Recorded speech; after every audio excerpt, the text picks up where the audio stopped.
Hello, hello, hello. Hello Philippines, hello world. Panibagong buhay, panibagong pag-asa. Ito po si Kalabs TV Vlog. Sa inyo'y bumabati. Charot. Another day, another vlog na naman tayo. Sasagutin ko lang po ang nag-message sa akin about love. Long distance relationship. Kung di nyo po naitatanong, ang mga vlog ko po dati ay nagbibigay ako ng different kinds of advice about love. Doon sa mga kalabs natin dyan na may problema about sa puso. Dati po, ang screen name po natin ay DJ Loves. Doon po ako nag-start at nakilala po. At the end of the story, tsaka ako nagbibigay ng advice.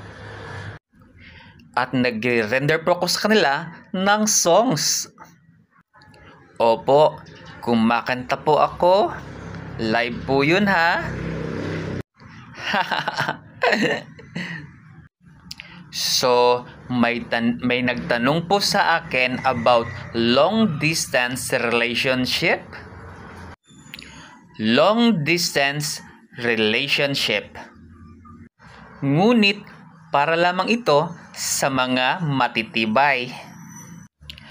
Para sa marunong makontento sa isa't isa. At sa marunong maghintay. Paano mo masasabing mahal mo ang isang tao kung sa distansya nyo lang ay susuko ka na? Kung talagang mahal ninyo ang isa't isa, hindi mo magiging problema sa iyo kung gaano man kalayo sa isa't isa. Katawan nyo lang ang malayo. At hindi ang puso.